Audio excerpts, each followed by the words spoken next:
The year is 1235. Europe stirs from the long slumber of the early Middle Ages. The great libraries of antiquity, once forgotten, begin to whisper their secrets anew. Within the hallowed halls of monasteries, a quiet revolution unfolds, one painstakingly copied manuscript at a time. In the scriptorium of a Benedictine monastery nestled in the Italian hills, monks dedicate their lives to preserving knowledge. Each letter, each word, a testament to a world they barely understand, a world of gods and heroes, of love and loss, all written in the elegant language of Rome. Among the texts making their slow return is a collection of stories unlike any other. Ovid's Metamorphoses asterisk, tales of transformations, of humans becoming animals, plants, and stars. Stories that challenge the very order of the world as understood by the Church. Brother Thomas Aquinas, a young monk known for his keen intellect, finds himself captivated and troubled by the Metamorphoses asterisk. The beauty of the language is undeniable, the stories compelling, yet the pagan content raises profound questions.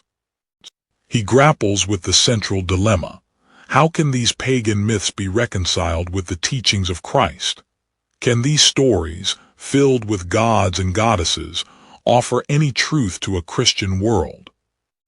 The abbot, a man hardened by years of religious discipline, voices his concerns.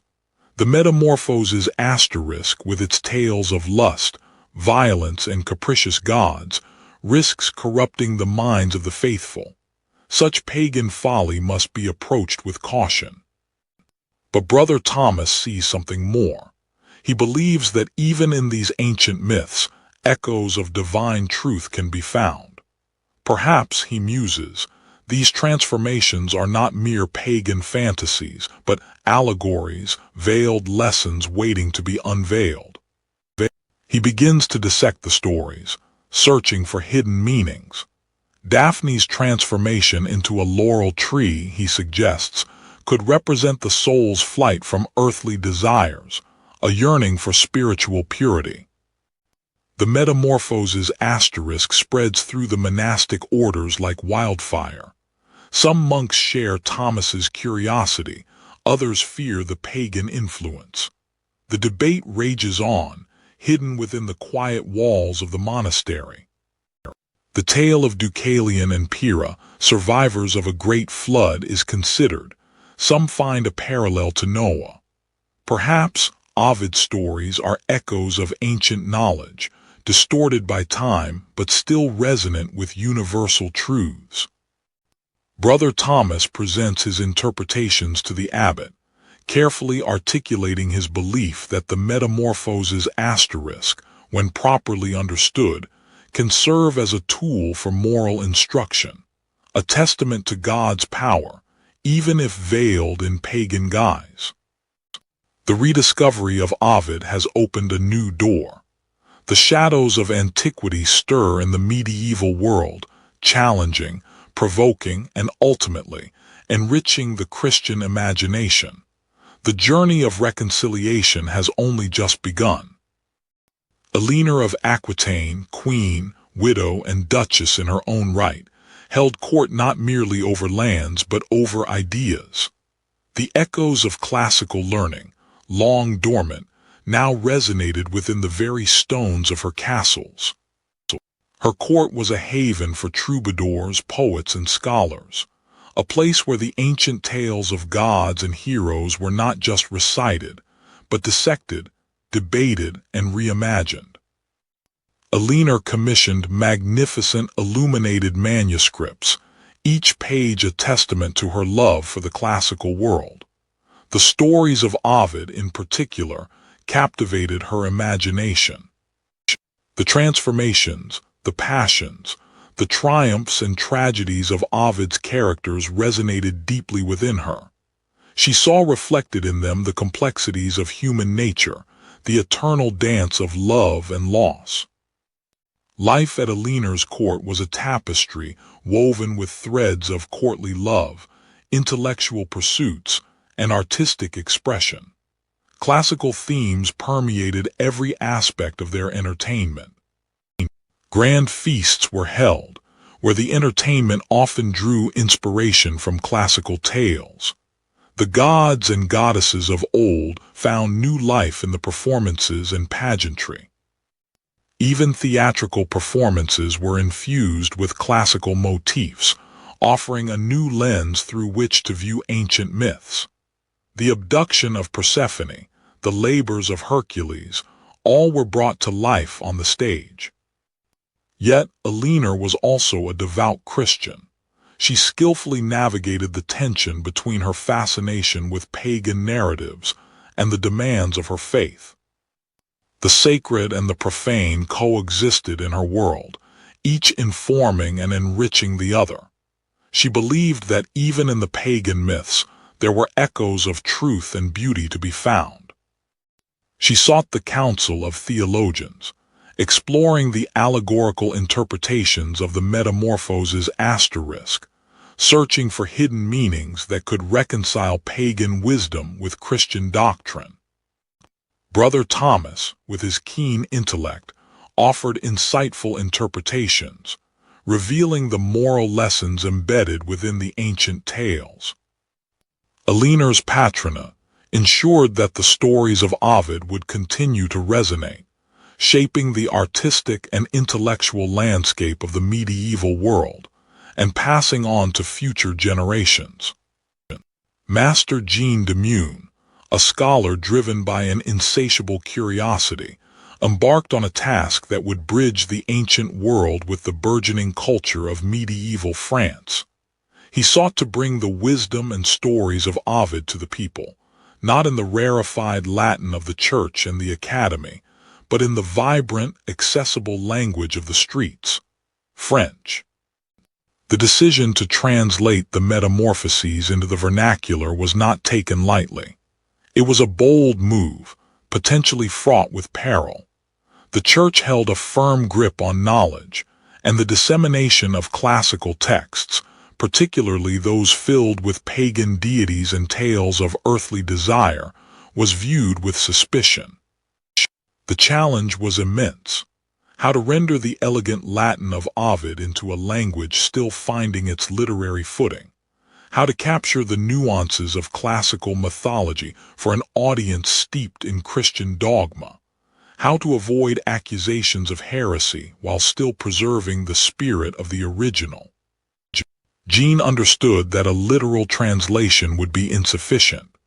The Metamorphoses was not merely a collection of stories. It was a tapestry of human emotions, of transformation and desire, woven with subtle wit and philosophical insights. To simply transcribe the words would be to lose the essence of Ovid's genius. He immersed himself in the language of the people, walking the bustling markets of Paris, listening to the tales and songs of the common folk.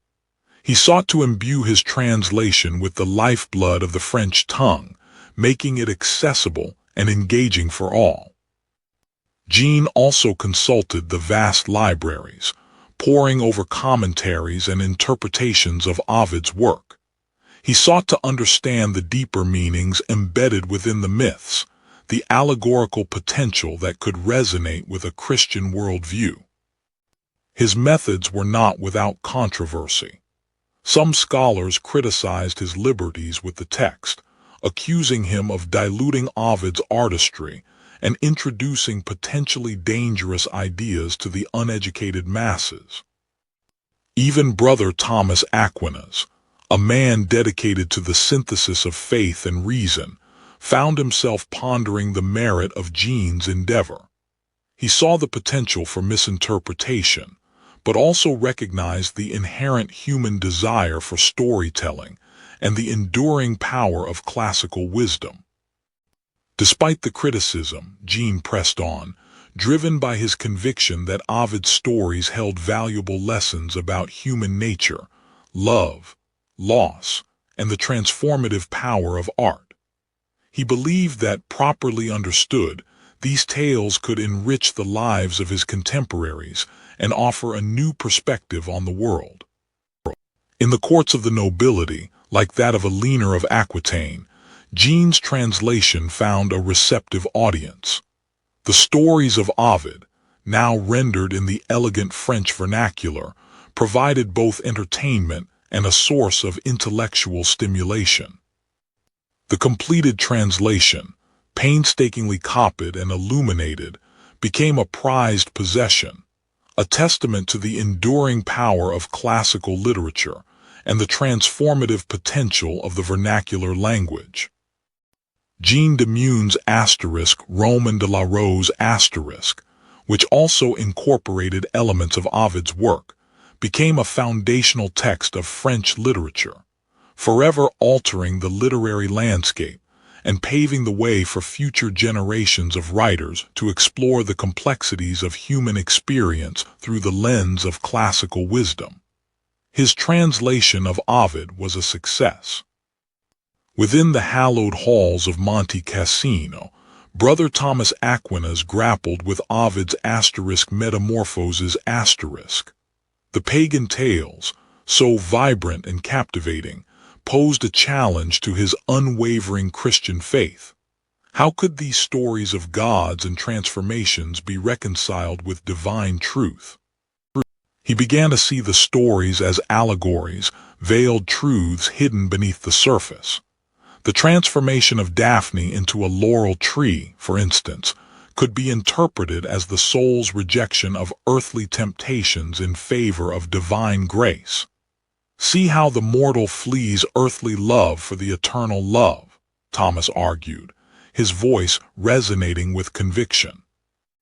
The myth of Deucalion and Pyrrha, who repopulated the earth after a great flood, resonated with the biblical account of Noah. Thomas saw in it a prefiguration of Christian redemption, a divine act of cleansing and renewal.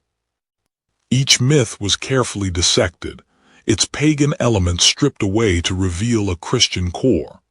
The story of Actaeon, transformed into a stag and hunted by his own hounds, became a cautionary tale against unchecked desire and the perils of sin.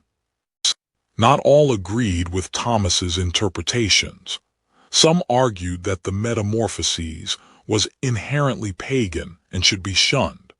But Thomas countered that truth could be found in unexpected places, and that even the pagans possessed a glimmer of divine wisdom. He sought guidance in prayer, asking for the wisdom to discern truth from falsehood, to find harmony between the ancient world and the Christian faith. Meanwhile, in the courts of Aquitaine, Eleanor savored the tales of Ovid for their inherent beauty and drama. She appreciated the artistry of the stories, the intricate plots, and the vivid imagery. The allegorical interpretations, while present, were secondary to the sheer enjoyment of the narratives.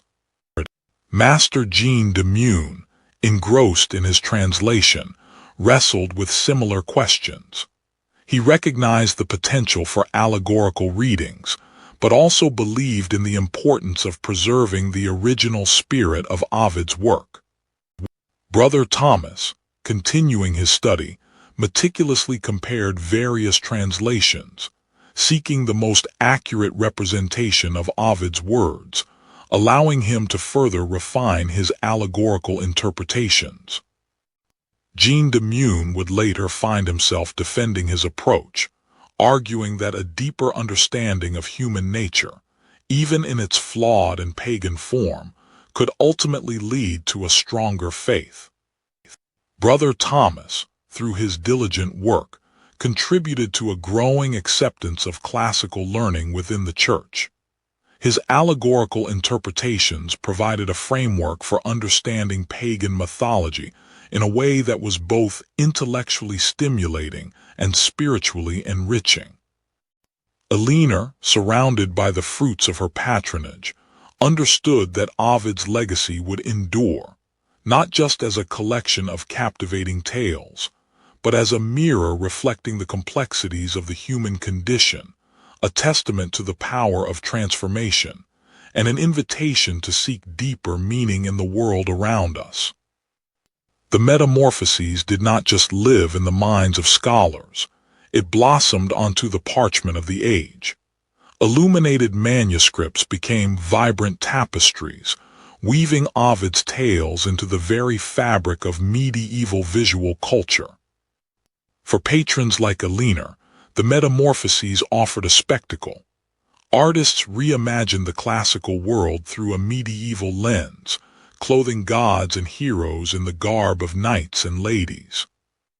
The artists walked a tightrope, balancing the sensuality of Ovid with the moralizing impulses of the age. Narcissus, in some renditions, became a symbol of vanity, his reflection representing the deceptive allure of worldly possessions. Ivory carvings offered another medium for these transformations. Small, portable, and precious, they served as intimate reminders of Ovid's tales, reinterpreted for a Christian world. Even the tragic figures found new life. Icarus, once a symbol of daring flight, became a warning against excessive ambition, his fall a prefiguration of spiritual downfall. Tapestries brought these stories to life on a grand scale. Europa and the Bull, for example, could become an allegory for the soul's journey towards God, the bull representing Christ guiding the faithful. The moralizations weren't always subtle. Actaeon, transformed into a stag for glimpsing Diana bathing, became a symbol of the perils of unchecked curiosity and the consequences of violating sacred boundaries. Subtle visual cues could imbue pagan narratives with Christian significance. A halo placed around Daphne, for instance, hinted at a sainthood, recasting her flight from Apollo as a rejection of worldly desire in favor of divine devotion. Even monumental art, like stained glass, incorporated Ovidian themes.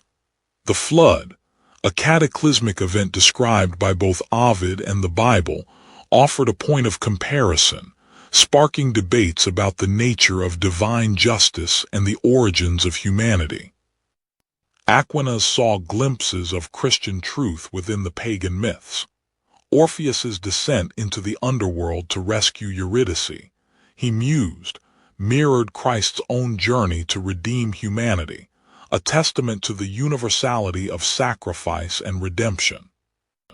The Metamorphoses became more than just a text. It was a source of entertainment and moral reflection, woven into the very fabric of courtly life through music and performance.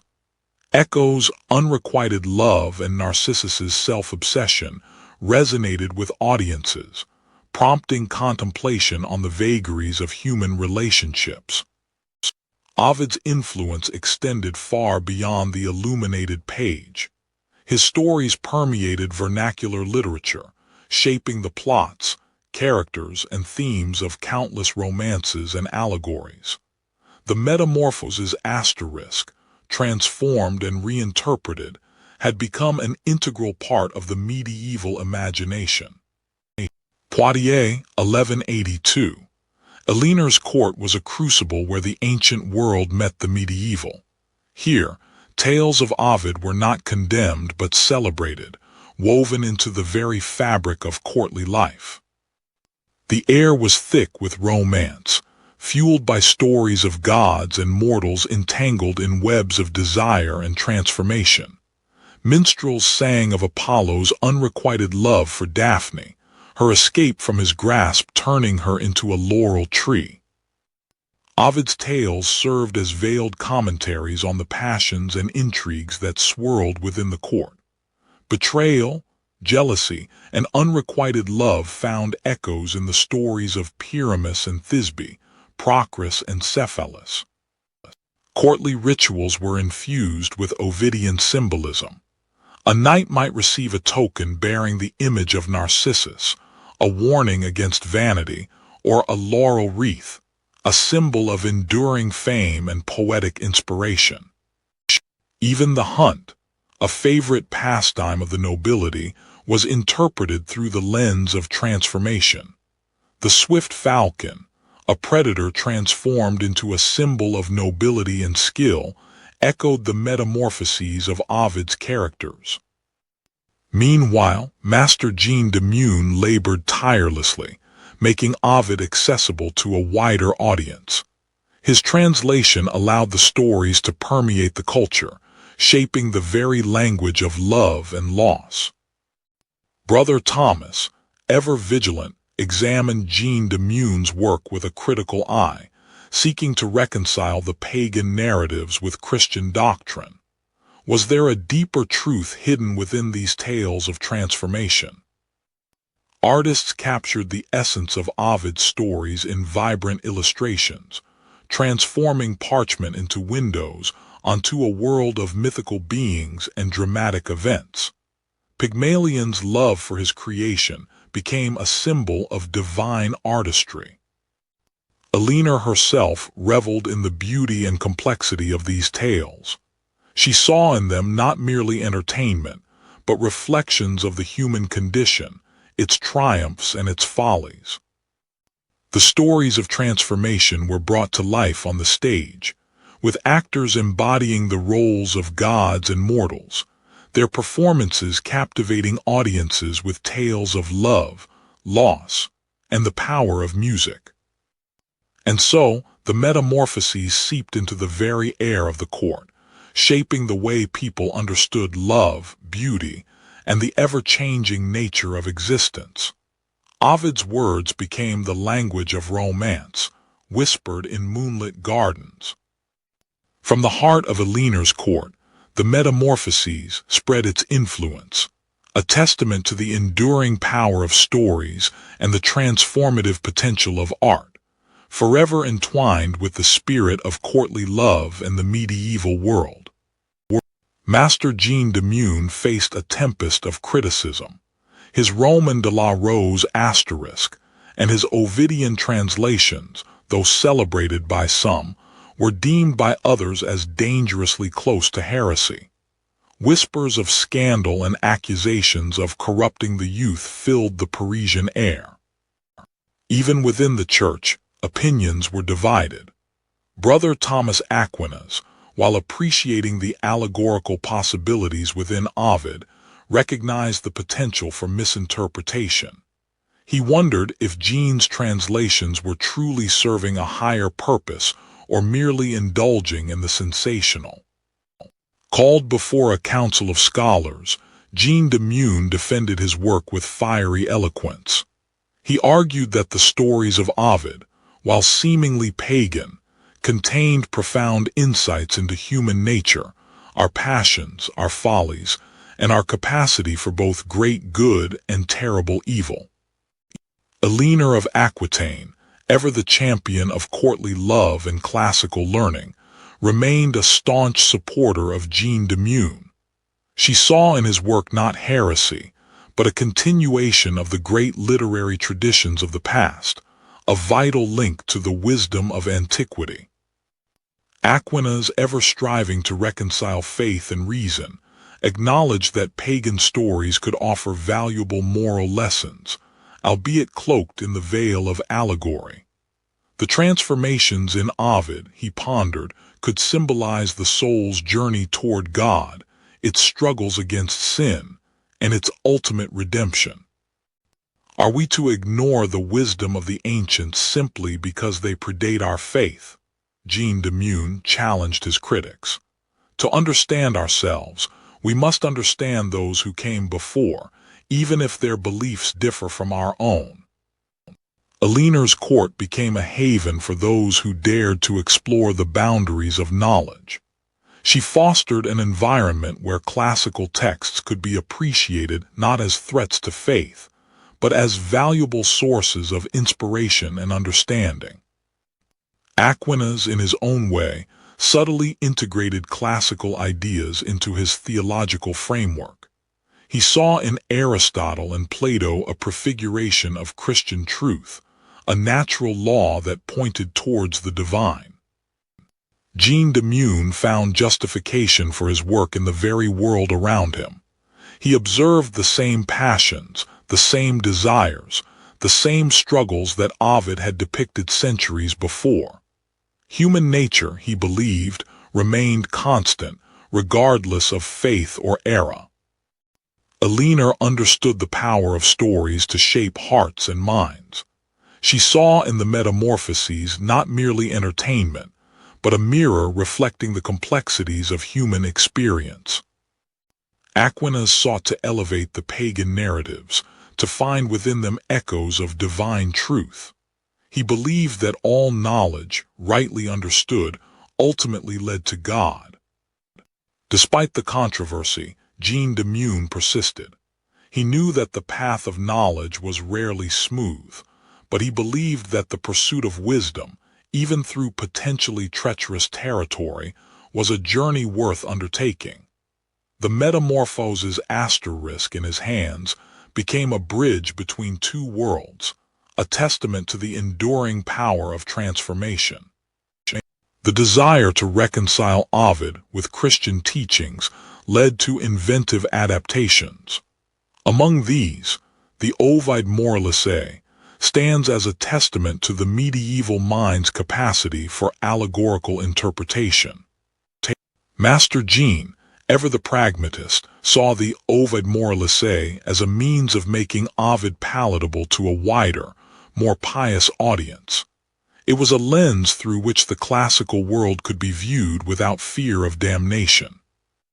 Brother Thomas, wrestling with the implications of pagan myths, found in the asterisk Moralissae a framework for understanding Ovid's tales as veiled moral lessons. For Lady Alina, the Ovid Moralissae offered a way to enjoy the tales she loved without compromising her piety. It was a bridge between the courtly and the clerical. Artists embraced the asterisk Moralissae asterisk, translating its allegorical interpretations into vibrant images that adorned manuscripts and tapestries. The stories of Ovid became visual sermons, teaching moral lessons through captivating imagery. Within the monastic schools, the Ovid Moralissae became a valuable tool for teaching moral philosophy. Brother Thomas used it to illustrate the dangers of sin and the rewards of virtue, framing pagan narratives within a Christian context. The Ovid Moralissae was not without its detractors. Some scholars, like Master Jean, argued that it diluted the richness and complexity of Ovid's work, sacrificing artistic merit for moral didacticism. The influence of the asterisk Ovid Moralissae extended to the pulpit. Preachers drew upon its allegorical interpretations to make their sermons more engaging and relatable to the common people. Lady Alina, ever the astute diplomat, recognized the power of the Ovid Moralissae to promote cultural exchange and solidify her influence. The Ovid Moralissae permeated popular culture, finding its way into the repertoire of traveling storytellers who brought its moralized tales to the masses. The method of allegorical interpretation, championed by the asterisk Ovid Moralissae, influenced even the great theological works of the age. Brother Thomas himself considered the value of understanding symbols and hidden meanings. The Ovid Moralissae asterisk, a product of its time, stands as a reminder of the medieval world's complex relationship with the classics. It was a testament to their ingenuity, their faith, and their unyielding desire to find meaning in both the pagan and the divine. The seeds of a new era were being sown, watered by the rediscovery of classical texts. Brother Thomas, in his monastic cell, felt the stirrings of this intellectual spring. The Metamorphoses asterisk, once a source of theological anxiety, now offered a pathway to understanding the human condition. Alina, ever the patron of arts and letters, saw in Ovid a mirror reflecting humanity's passions and follies. Her court became a haven where classical narratives mingled with the chivalric ideals of the age, a confluence that enriched the cultural landscape. Jean de Meun, champion of classical wisdom, faced relentless challenges to his intellectual freedom. His translations, though controversial, sparked debates that broadened the horizons of medieval thought, paving the way for a more nuanced understanding of human nature. The Ovid Moralissae asterisk, a testament to medieval ingenuity, offered a symbolic bridge between the classical past and the Christian present. It transformed pagan tales into moral lessons, enriching the spiritual landscape of the age. Elinar's patronage extended beyond mere appreciation. She actively fostered the creation of new art inspired by classical themes, ensuring that Ovid's stories continued to resonate with generations to come. Jean's meticulous scholarship ensured the survival and transmission of Ovid's legacy. His translations made the Metamorphoses asterisk accessible to a wider audience, sparking a renewed interest in classical literature. The intellectual ferment surrounding Ovid's work spurred critical inquiry and challenged existing paradigms. Thomas, in his thoughtful engagement with the text, helped shape a more inclusive and nuanced understanding of the relationship between faith and reason. The myths of Ovid found new life on the stage, captivating audiences with their tales of love, loss, and transformation. Elinar, a keen observer of human nature, recognized the enduring power of these stories to entertain and enlighten. Jean's commentaries served as a guide for future scholars, illuminating the complexities of Ovid's work and ensuring its continued relevance in the centuries to come. The integration of classical learning into the curriculum of monastic schools marked a significant shift in medieval education. Thomas, in his role as a teacher, helped to shape the minds of future generations, instilling in them a love of knowledge and a respect for the wisdom of the ancients. Even in the realm of religious devotion, Ovid's influence could be felt. Elinar's tapestry served as a reminder that even the most sacred spaces could be enriched by the beauty and wisdom of classical art. The Metamorphoses asterisk, through the efforts of scholars, patrons, and artists, had become an integral part of the medieval world. Its themes of transformation, love, and human nature resonated deeply with the people of the age, shaping their understanding of themselves and the world around them, laying the groundwork for the Renaissance. The years passed, each one layering upon the last like pages in a vast, illuminated manuscript. The echoes of Ovid's tales continued to reverberate through the halls of Christendom, their influence subtle yet profound. Even in her later years, Lady Elinar's court remained a haven for the arts, where the ancient myths were kept alive in song and story. The transformations of Ovid served as a constant reminder of the fleeting nature of beauty and the enduring power of love. Master Jean continued to champion the value of classical learning, defending his interpretations of Ovid against those who sought to suppress the pagan voice.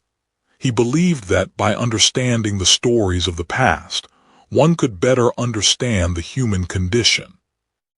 Brother Thomas, forever wrestling with the integration of faith and reason, saw in Ovid's transformations a reflection of the soul's journey towards God. The struggles and triumphs of the mythological figures mirrored the human struggle for salvation. The Metamorphoses asterisk, preserved and disseminated by generations of scholars, became an indispensable part of the medieval intellectual landscape. Its stories were copied, translated, and adapted, ensuring their survival for centuries to come. Lady Elinar, even as time etched lines upon her face, never lost her appreciation for beauty and art. She understood that the stories of the past, like the tapestries woven in her court, could offer solace and inspiration. Master Jean's legacy lived on through his writings, which continued to challenge and inspire readers long after his death. His translations of Ovid opened up new avenues of interpretation and ensured the survival of the classical tradition. Brother Thomas's attempts to reconcile classical wisdom with Christian doctrine laid the groundwork for future generations of thinkers. He demonstrated that the pursuit of knowledge, regardless of its origin, could ultimately lead to a deeper understanding of God. The visual arts reflected the ongoing dialogue between paganism and Christianity, often blending classical motifs with biblical themes. The stories of Ovid found their way into illuminated manuscripts, tapestries, and even the stained glass windows of cathedrals. The myths of Ovid, passed down through generations, continued to resonate with audiences of all ages. Their timeless themes of love, loss, and transformation spoke to the universal human experience. Centuries later, Ovid's asterisk Metamorphoses continues to be read, studied, and reinterpreted. Its influence can be seen in countless works of art, literature, and music, a testament to its enduring power and relevance. The legacy of Ovid, like the shifting forms he so vividly described, continues to evolve and adapt, shaping the cultural landscape of the West and reminding us of the enduring power of storytelling to connect us to the past, present, and future.